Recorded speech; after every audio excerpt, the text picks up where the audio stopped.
Good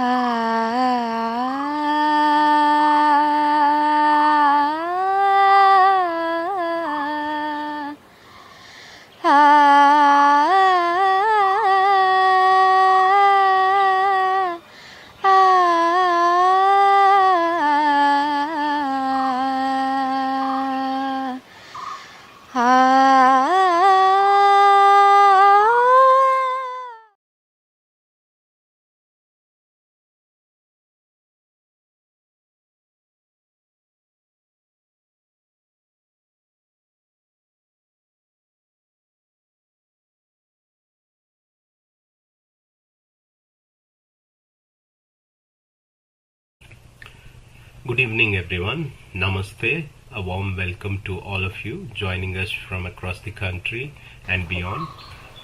On behalf of National Gallery of Modern Art Bengaluru, under the aegis of Ministry of Culture, Government of India, I am delighted to welcome you to the second session of our online art appreciation series. Our theme for today takes us into the layered and lyrical world of Rabindranath Tagore, a towering figure in Indian literature and thought, but also a deeply innovative visual artist whose paintings reflect mysticism, emotional intensity, and abstraction ahead of his time. It is our privilege to have with us Ms. Yamini Telkar, who will lead us through this session. Ms. Telkar is a highly respected Indian art specialist with over 3 decades of experience across museums, institutions, and public art projects. She holds an MPhil in Art and Aesthetics from Jawaharlal Nehru University, a Master's in Ancient Culture from St. Xavier's College, Mumbai, and a Bachelor of Fine Art from JJ School of Art, Mumbai. Her recent projects include curating the acclaimed art program for Terminal 2 at Kempegowda International Airport, Bengaluru. She continues to hold consult widely for art galleries, museums, and cultural institutions, bringing a rare blend of scholarship and practical curatorial insight. Now, please join me in welcoming Ms. Yamini Telkar as she guides us through this rich and reflective journey into the visual universe of Rabindranath Tagore.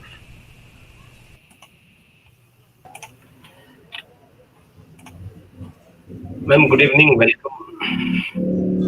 Good evening, Darshan. Thank you so much for that wonderful introduction. And as you rightly said, today we're going to look at an artist who is a towering figure and needs no introduction. But yet, when it comes to his art, we do need something. Uh, so, thank you all for joining in. And let me begin the talk. Uh, this is the second of the talk that we're doing. The 9 national art treasures that are identified by the government of India. And I'm going to divide the talk in 3 parts. The first part dwells into what do I mean, or what does it mean when you say a national art treasure? That's one. Two, a brief introduction on Rabindranath Tagore, the context of his art. And the last part, which I always find interesting, is the reception of the artist. How were his works perceived by his contemporaries? How were the works perceived, subsequent to his passing away? That kind of gives us a very wholesome picture of the artist. We're going to talk, 40 minutes is the duration, is when I'm going to introduce, talk, and the last 40 to 45 minutes, and the last 15 minutes, I'm open for discussion, questions, conversations, and the likes. So to begin with, you know what do you mean by national art treasures? It is something that has been constituted in our country in the year 1976. There were 4 artists who were designated as the national art treasures: Rabindranath Tagore, Jamini Roy, Amrita Shergill, and Nandalal Bose. The second lot, immediately in 3 years, there were 5 more names that were added into that list, which is Raja Ravi Verma, Gaganendranath Tagore, Abindranath Tagore, Nicholas Roerich, and Silos Mukherjee. Now, what does it mean, or what was the need for it? To give a little background, the idea of having a national art treasure is not something new. Countries across the globe have it. For instance, Japan also has this concept. It is called, the national treasure, and it includes, interestingly, architecture, styles of architecture, crafts, and living person. Just to point out the list of artists, the nine artists that have called out or which are recognized as national art treasures, by the time that was done, they were all, they are all passed away. But in Japan, it was something that was done for a living person. France has it, it's called the master artist. England has it. There are many countries across the globe who do that some sort or the other. But the way that we are doing it in our country is something that's unique. Which, and interestingly, here's another twist to the story. The national art treasures, which is what we identify as modern art form artists, was under came under the ruling of the Archaeological Survey of India under the Antiquities and Art Treasures Act of 1972. This act is important because it was largely, to control and to contain the antiquities of the country, to prevent them from being exported and shipped out, and so that our treasures are not lost. So that one part is clear.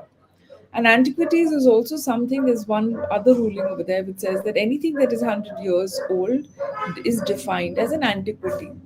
But what we have over here, these artists at that point in 1976 had not yet attained that status of 100 years. So, you know, when we look at it today from this perspective, there's always this questioning: what inspired the government to do something like that? Now, here's my conjecture to the whole story. I call it's a mystery. I call it a mystery because who identified the artist? I'm not questioning the choice of the artists. They're all fantastic names. They're all artists who've done phenomenal work. But who did this in the government? Who came up with this list saying that, okay, these are the people that you need to qualify as a national artist? Because when I did my research, and I've been doing it sporadically for some time now, I never came across anything. There wasn't a bill or act or any information that was available. In fact, I've asked a friend who's a lawyer also, saying that why don't you look at this and try and figure out something. So there are two more people now trying to look at it. So if anybody in the audience today has any information, happy to hear, happy to know that. But I have kind of thrown out two names which I think are possible contenders for drawing up this list. One is Pupul Jaikar. Pupul Jaikar was somebody who was an advisor to the then Prime Minister Indira Gandhi, and Pupul Jaikar was a master, a scholar, extremely uh, keyed into the art and culture of the country. So, but her name doesn't feature in the people who recommended or kind of suggested it. She's a possibility. The other person is Lakshmi Prasad Sihare, who was the director, who served as the director for the National Museum, then for the National Gallery of Modern Art, but nothing to do with the Archaeological Survey of India. But he was also an advisor to the Prime Minister. So, based on my research, on my, kind of trying to figure out, these are the contenders, but there's nothing official which is available. And the third thing, which kind of always intrigues me, is that why after 1975 no other artists were, put up into that list? Why did it stop only for these two lists and only for that? Because it's not to say that you don't have other artists, who qualify for that, who did phenomenal work, who are masters, or who did, path breaking work. There are many names like that, but it just stopped. So the mystery kind of holds over there. But my questioning apart, I think what is important to note is that the country recognized, these names and said, like, here are the masters, these are the people that have made the country proud through the way that they did their art. And the National Gallery of Modern Art has a phenomenal collection of all the nine artists, amongst the other things also that they have. And so it becomes that much more interesting to engage, in these artists through the lens of national art treasures. Also, the other thing is that for the longest time, like right up to 2000 or 2000, around that time, 2005 on, till that time, this group was not publicly or widely known, even in the art circle. It was only when a gallery did an exhibition, called it the National Art Treasures, recognized it, put it out there, that everybody started taking note, recognizing it, and doing it. Of course, the National Gallery of Modern Art always had it, always listed it as that. But, you know, in the larger audience, like art students or even art lovers or people who went into galleries, it was not common knowledge. Again, it becomes that much more important for us even today to look at these artists, understand what they contributed, in the larger scheme of things, in the history of art history of India. So with that context, with that background, it's always important to have that somewhere in the back of your mind. And we now actually start looking at what is it that that's so special about the works of Rabindranath Tagore. Uh, some timelines to put a context as to when he was born. It was 1861. He passed away in the year 1941. A long life, and he'd seen changes, in the country as they were evolving. He saw two world wars. He saw the struggle for independence, and the change that was taking place in society. I'm not going to go too much into his personal life and where he began, because I think that will take up too much time, and also that this information is available. I'm going to focus largely on milestones or his art, or his the points of inflection where art comes into play. I begin with the Nobel Prize. Why is the Nobel Prize important? It is important because, one, it recognizes, his creation, his creativity, not only within India but across the globe. Because he becomes the first non-European artist or non-European person to be awarded a Nobel Prize, and that kind of opens up a lot of doors for him. And he starts, traveling, meeting people, interacting, and that changes his perspective a whole lot as he goes along, because as you travel, as you meet people, the newer thoughts that come into you, into your mind, and how you connect and how you evolve. And especially somebody who's a genius and who's as sensitive as Rabindranath Tagore, it just goes to say that how he kind of opened up the entire canvas of his life, which you see. Then you look at the next step that kind of comes in, is I've highlighted that in 1921 he formed the Vishwa Bharati University at Shantiniketan. Shantiniketan was formed by him in the year 1901, which was the school, Gurukul, learning in the open, going back to the traditional way of learning. But he incorporates Vishwa Bharati University with a special emphasis on art education in the year 1929, post 1913, post his travels across the globe, especially in Japan and in Europe. These are two contrasting, journeys that he's had. And then in 1924, it's kind of officially recorded that he started painting. But it's not like, an alarm clock that went off and he said, okay, I'm going to do painting, or it was his birthday and he started painting.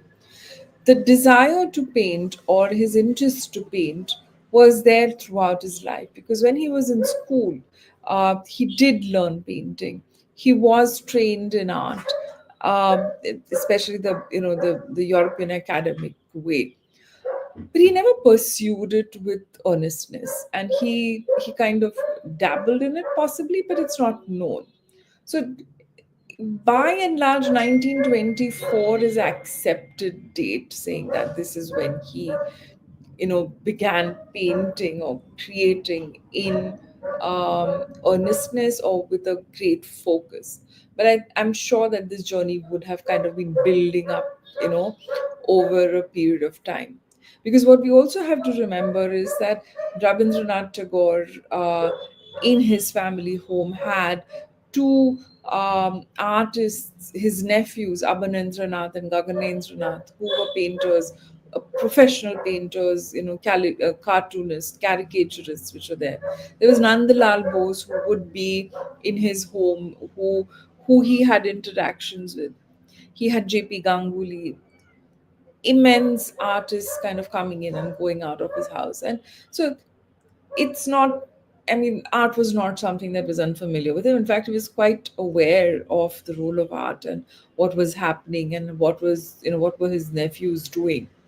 And he kind of it is said that he started painting post his travels, and once he started, he was kind of at it incessantly, kind of working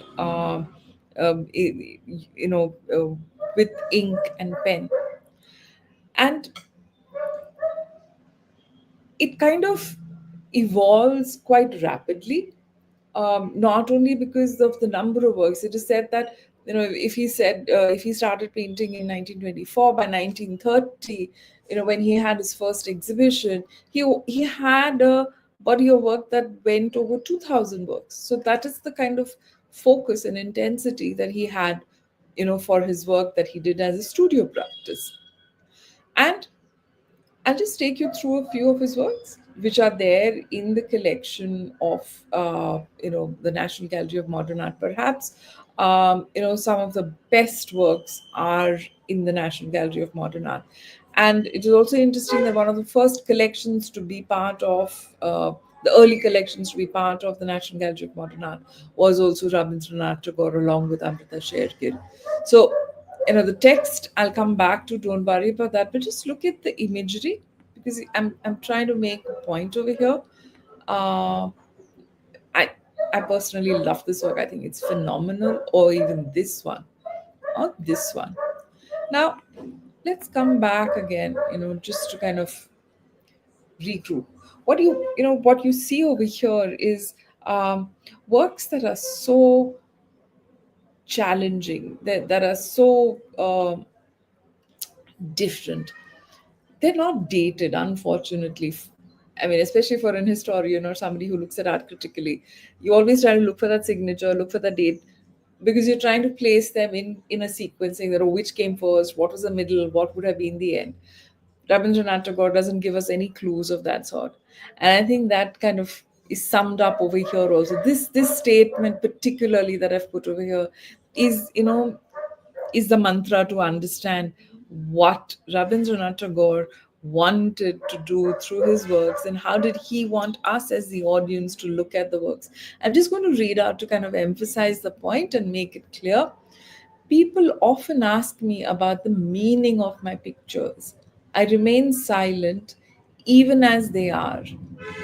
It is for them to express and not to explain. I mean, what a beautiful statement. Why is this important? Because, it tells us, it helps us understand that as an artist, he wants his pictures to speak, and that's what every artist wants to do, right? That's not something new. But can you imagine that for an creative person, for an artist, who for the first I mean, for his life, at 63, at least you can imagine. Let's say he started writing when he was 10 or whatever, or 20. Say over 5 decades, words were his tool. Words were his medium of expression. He used words to kind of take us to a journey that moved us from this realm. And here he's telling us that I will not speak, I will not explain. It is not about explanations, it is not about description, but it is expression. And it is expression that he wants in his works. It would have been very easy for him to, write beautiful notes, to write essays and pages and, go on about it. But for him to have that control and say, there's another quote where he says that, art is where, your pictures or forms take over where words stop. They take you beyond that. And I think that is something that is so powerful, to not kind of use one to explain the other, and to be able to distance them so clearly and say, what words do is not what my art can do. And if any of you or all those of you are artists might resonate with this so clearly, because so many times till this date there's this question that comes up: can you please explain what is the work? Can you please tell me, or what is it that you're trying, what is the story behind it? And for me, who's not an active painter, but I try to understand what the artist is saying. If I have a note of that, I kind of contextualize it and bring the entire story. But for him, people would have pressurized him over and over again, saying that you're a poet, you write, words is your thing. Why aren't you talking about it? And he remained silent and he did not cave in, because he understood that his art, or what he was trying to do, is something that is so distinct from the power of words. And for me, that was it. That kind of made the pictures even more powerful. And now let's go back and look at the works. And what did he do? Where did he start? Now, just to give you kind of a, very clinical, linear kind of description, he began by doodles. Everybody knows that there were pieces of paper. When he was going through his text, he started doodling. He started making these little sketches of what he wanted to erase, and that slowly kind of takes over, and they become forms. They became forms, or they became you know an evolution of what the doodles were doing. So doodles comes as his, let's say, the the primary instance of his engaging with art in a very formal, in a conscious manner. The next body of works that we have is portraits. These very few are portraits that are identifiable, or he doesn't name them, but they're all about the expression. They're powerful. Some of them are like, you wonder, is this person happy? Is this person kind of smirking? What is going on in their head? So he captures that emotion. There are lots of portraits that he did. Then there's another body of works which is even more interesting. Is I mean, even more interesting for me. They're all equally fascinating, which is what you call as animal-like figures, because they're not necessarily your identifiable horse, deer, cow, dog, but they look animal-like, and they kind of you know go into different forms. They become a whole kind of part of the entire thing. And then he did very few landscapes also, which are there, which again had this very quirky kind of feel. And if you notice, he always, they're monochromatic. Even if they are color, the colors are quite subdued. There's a thing of where he's not concerned about, if you notice, if you look at these pictures, it's not about skill. It's not about finishing it correctly. It's not making it pretty, but it's about expression. So what you can associate what Rabindranath Tagore is doing, that for him the focus is all about expression. How do I express what is there to express? And he says that I I'm paraphrasing. I'm not giving you it verbatim. What he says is that for me, when I paint, when I create, my mind has stopped working.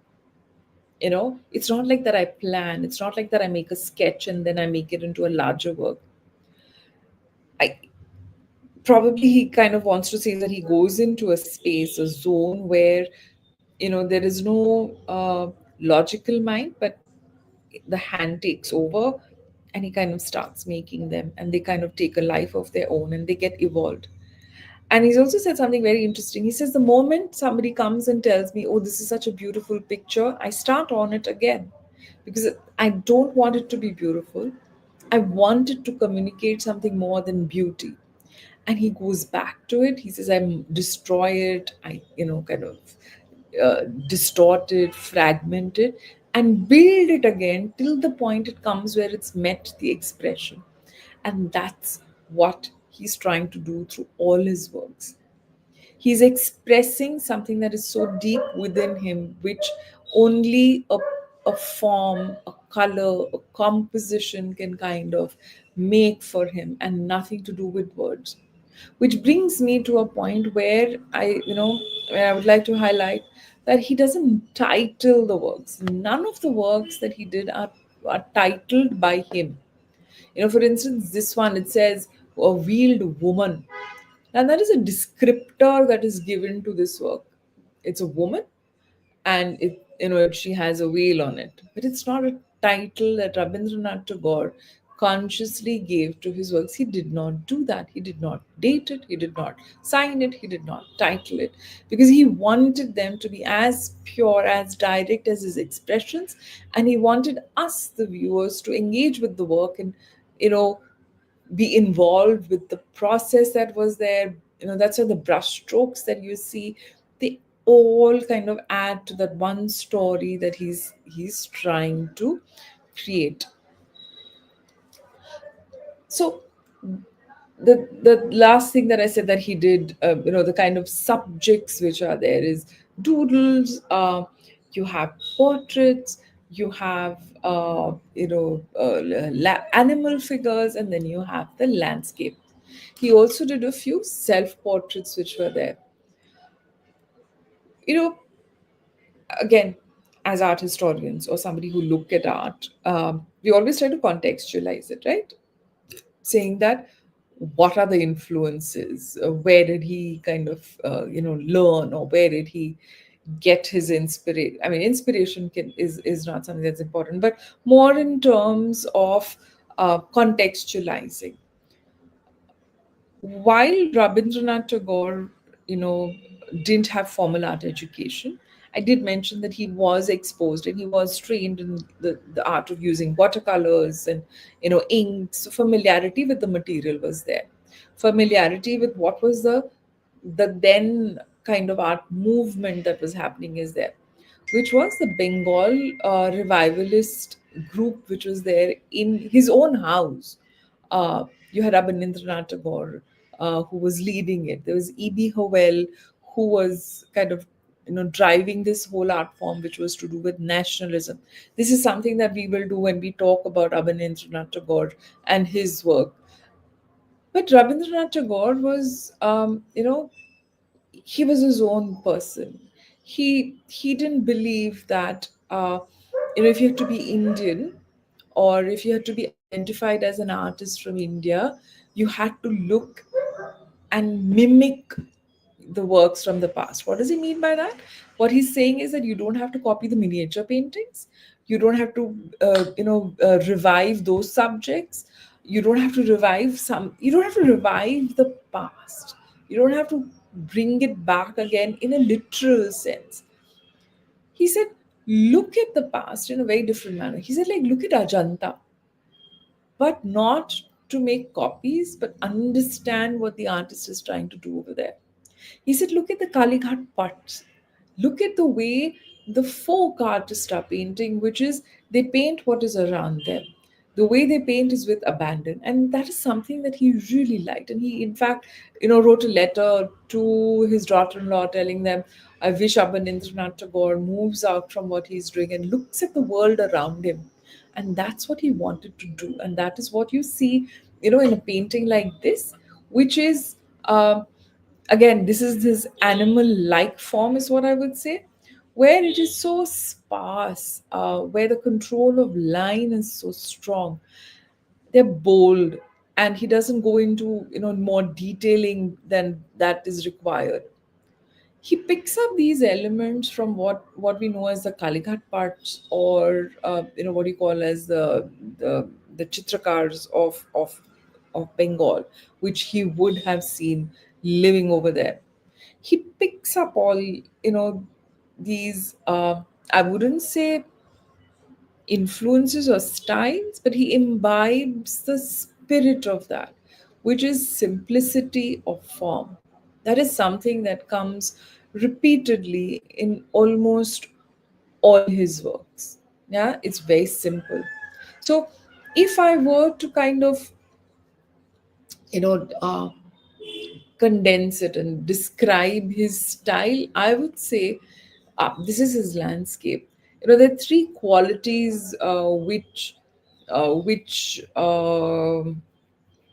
which describe Rabindranath Tagore's works the best. One is childlike simplicity. He doesn't go into unnecessary details. He doesn't overload them with, stylistic tendencies or influences. His pictures are what would you would say unpredictable, because look at all of them. Look at the landscape. Look at this is, I've kept the doodle at the last. This is the doodle which is there. There's a reason why I'm doing that. Or this one, or this one, or this one. They're all also diverse, also again unexpected. If you're flipping a book and you look at his works, it's like, oh my god, this one is so different. There's something so unpredictable. You cannot predict what he's going to do, because he is unfettered by isms, by training, and he's just true to his own thoughts, his need for expression. And what there's also at the same time, they're like, he doesn't want to paint the world that is around you. He doesn't want to paint the world in a beautiful manner. It's a dream, it's a hope, it's something that's beyond what we experience, and he wants to take you to that other world which is there.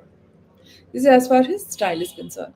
Well, then a few things that I think I should highlight over here is that uh, the first times his work were exhibited were in 1930. It was in Paris, and oh, interestingly, when it was exhibited in Paris, it was exhibited in a museum, and what was shown along with that his exhibition at that time was art from Africa. So basically it was kind of saying that but Rabindranath Tagore's were paintings that were done now. So it was saying that look at the the geniuses which are there from the East, from the Orient, and mind you, because it's 1930, and the way the Orient or East was perceived was completely different, and so he comes in as a modern artist, along with artists like Kandinsky and Paul Klee, or your expressionist painter from Germany, which he would have seen. And another interesting fact, Rabindranath Tagore was instrumental in bringing the German Bauhaus group to Calcutta in the year 1934. I'm not sure with the year right now, but it was in the 1930s, so that artists and people in India can know what was happening in the West. So he was that aware and that kind of clued into what was happening, and he had access to the world around him in that manner. Which brings me to the third point, which is, how was his art accepted by the people? Unfortunately, uh, even in the West, everybody who knew him through his works. They saw him as a spiritual, person, somebody who was like a very mysterious mystic. And when they would see his works, which were like for instance, for this landscape or something like this, they couldn't relate to it. They couldn't relate Rabindranath Tagore, the poet, the writer, who created such beautiful stories and ideas and visuals in their mind, to be creating something which which defied everything that was around them, that they saw as soothing or peaceful or calming. This disturbed them, and they didn't know how to deal with it. The only place where he got a very positive and supportive response was in Paris. The first time that he exhibited was in New York, because again Ananda Kumaraswamy was there, and he explained what the context of Rabindranath Tagore's art is. Because people had a tendency to say that, okay, if he's writing Gitanjali, if he's writing beautiful poems, we want beautiful pictures, but this is not what they got. Forget the pictures, but he's not even talking about the paintings, and we are supposed to make sense out of it. How does that work? When his pictures were shown in England, again the same confusion. And that happened exhibition after exhibition in Europe. Once he came back to India, again, no surprises there. In Calcutta, it was shown largely in Calcutta. In 1932, there was the first exhibition of his works in the Calcutta College of Arts and Craft. Apart from Nandalal Bose, O.C. Ganguly, a few writers, none of the audiences or the students understood his works, because they couldn't find an explanation, they couldn't find a correlation. They wanted words, and he refused to give them words. He kind of drew into a shell, and he said, and how do we know this today? Because he's actually written a letter to his friend in England, the sculptor William Rothenstein, saying that they don't understand my they don't understand my art. um, Maybe I'm addressing the wrong audience. uh, I don't know. Maybe I'm not an artist who who is who is able to connect with the audiences. And then he writes this statement saying that I am not somebody who can plan and who can use skill to make art. My art comes out of spontaneity. My art comes from a place of wanting to express. And it is not like my poetry. I am not creating windows to the world, but I'm making you aware, and I want to nudge you and take you forward to do something that is different. This is while he was alive, and he kind of then stopped showing his work, but he continued to paint. He did not stop. His writing kind of became lesser and lesser, and art kind of takes precedence, and he creates a lot of works with that.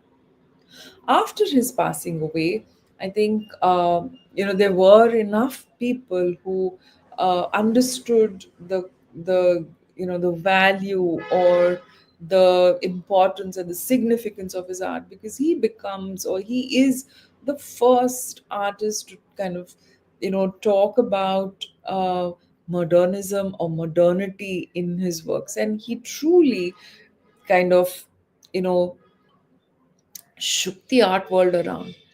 And what he did bring was, what he did create was, in Shantiniketan, the space for artists to express, to create works which were very different from what was happening around the country. uh, and he becomes kind of this silent supporter, and he allows Nandalal Bose to experiment, and the whole school of artists like Nandalal Bose becomes a teacher there. His style goes under a lot of change.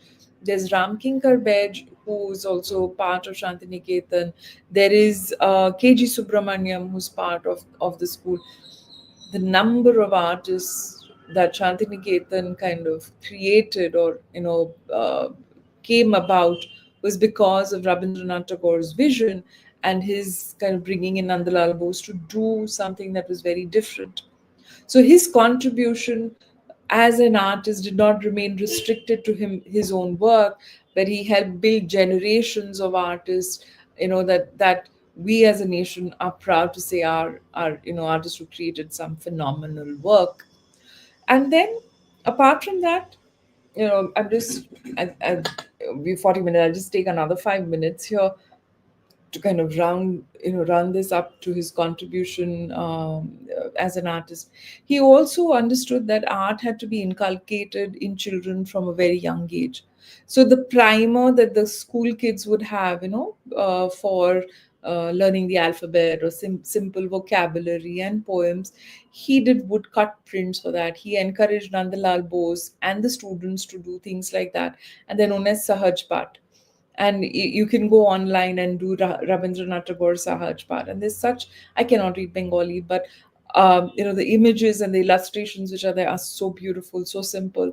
I think this is something that should be incorporated by the education system. They're relevant even today. That's how forward thinking he was, and how well how well he understood that that children need to be educated right from the word go, and they can understand and accept art, and how that evolves you as a person, is something that's quite critical. And also, you know since his passing away, I think as a country, the government has always done something phenomenal for him in terms of remembering him. Putting together exhibitions not only for his poetry but also for his artwork. And for his first, the centenary celebration, the government of India commissioned a printing press in England, specifically in London, which is called the Ganymede, to do a set of 40 prints, which was made into a booklet and distributed, of course, to various dignitaries and across the country. And when these prints were shown in a Commonwealth exhibition in London and in Paris, the quality of the prints was so good that people who didn't know that they were prints thought they were original works. And a set of those prints is available in the Victoria and Albert Museum's collection. So that's the contribution of the government of India in making Rabindranath Tagore's works popular and remain in people's memory periodically. Then, for the 125 years celebration, there was another exhibition that was mounted, and there was a publication, a 4-volume publication that was prepared uh, for that particular for that particular celebration, which is perhaps the most well researched document, which is written by R. Kumar, and it has reproductions of his works. It has beautiful essays which captures the essence of Rabindranath Tagore's contribution. So while during his lifetime he may not have received the kind of acclaim or the kind of applause or recognition for his art, in his passing away, he's always remembered, always recognized, and his contribution is remembered till date. One is when he was, when his works were there in the collection of the National Gallery of Modern Art. Two, when the government kind of issued or commissioned a book on his paintings. The third is that the continuous support which comes in forms of exhibitions, publications for his art, which is there. And I think that says a lot, because uh, it's very rare to have a creative genius who's not only, I mean, he's a genius, so obviously he can do it, but over here it is poetry and the visual form, and creating something that is so distinct and so unique to both, and both of them don't kind of overlap one another but are distinct in their own identity and and character. Also, sorry, I get talking and my slide kind of lags behind, but these are the kind of works which are, um, you know, uh, which are there. And I think he as an artist is somebody that we can enjoy even today. You don't feel that these works are almost 100 years old. uh, they are relevant today, they connect with us today, they make us think, they make us pause. And I think that is the test of time, and Rabindranath Tagore's work really resonate and help us you know I don't know, be better people, but help us find ourselves, find our emotions, or stories that we want to kind of look at. With this, I complete my um, you know presentation on Rabindranath Tagore, his works, what it means, how you perceive them, and how do you contextualize them in the times that he lived in, and also in context to his poetry. So, if there are any comments, questions, happy to have a conversation on that. Thank you very much.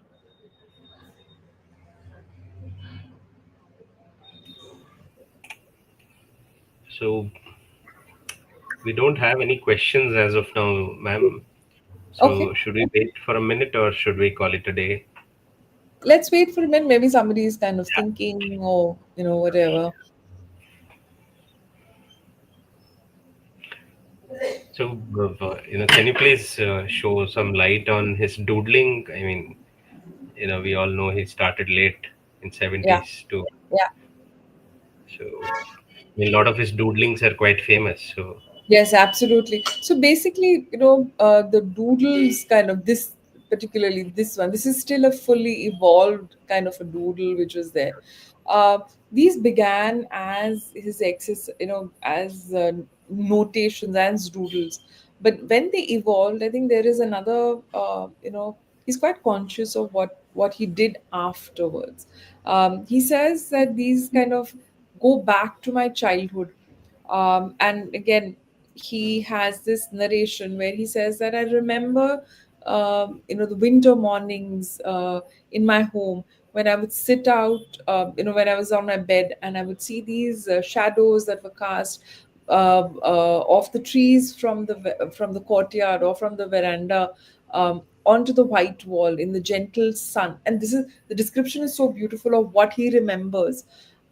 You can actually imagine a young kid of about 10 lying down, looking at a white wall, the sun kind of coming through, which is not strong, and creating these moving shapes and shadows. And he says that memory is very strong in my head.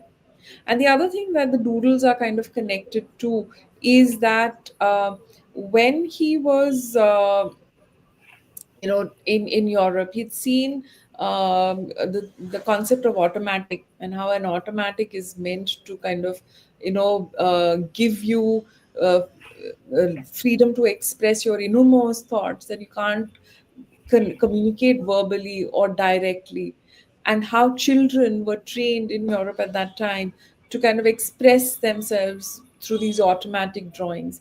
And he had seen and imbibed these, and that's how he continued to do the doodles. And he took them seriously because he knew that it was allowing him a moment to express something that was very deep and painful inside him to find a voice. Yes, sorry, there's a question. I will there's no not. question, ma'am. Yeah. Yeah. I've learned from various sources that Victoria Ocamp had supported showcasing his works when he was alive. Yes, so in one of here in this, Continues to ask. yeah. So here in 1930, Victoria Ocamp, his friend from Argentina, helped him. She was instrumental in putting his show in Paris, and that too at a very quick breakneck speed which was there, because when he traveled to Argentina, he traveled with about, they say about 400 of his sketches, and she saw them and she realized that these are not, like we kind of would say, oh, they're just doodles.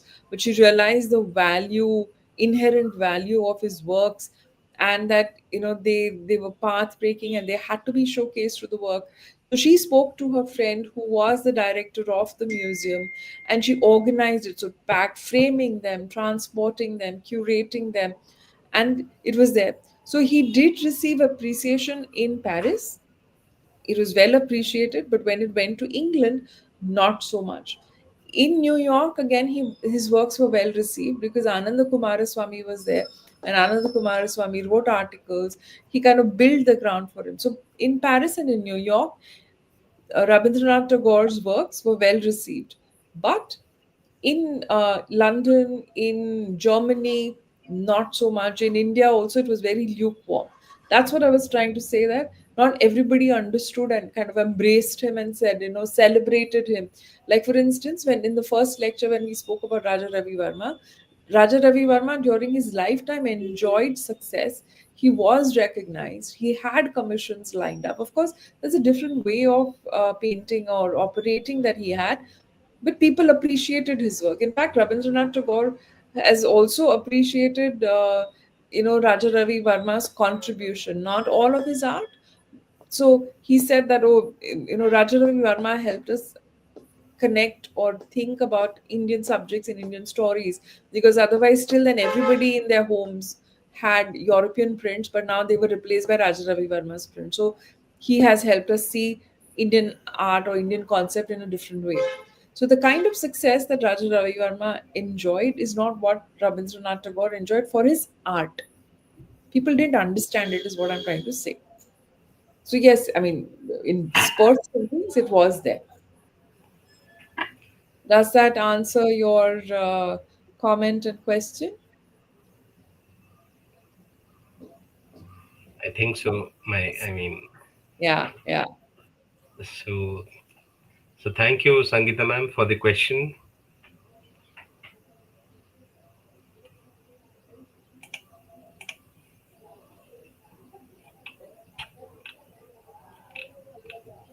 So should we wait, ma'am, or Well, I shall we think call we're it? done. If there anything, they'll reach out to you and ask the questions, which you can pass it on to me. That's fine. I think Thank you so much.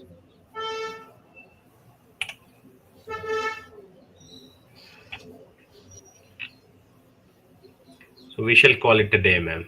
So Yeah, with this, super. Thank we end you. the So see, presentation. yeah.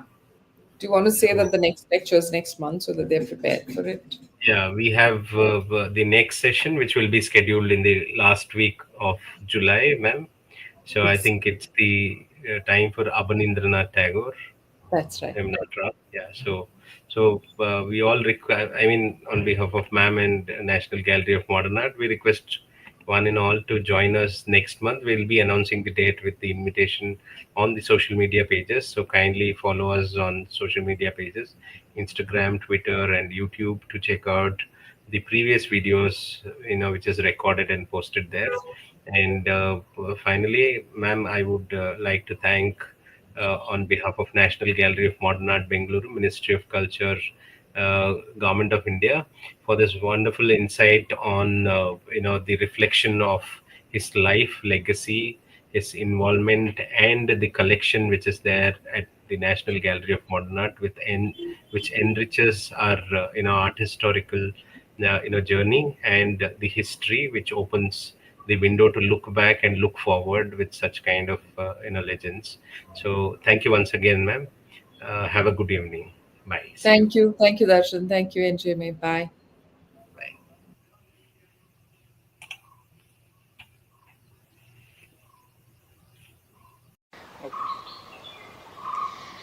Hi.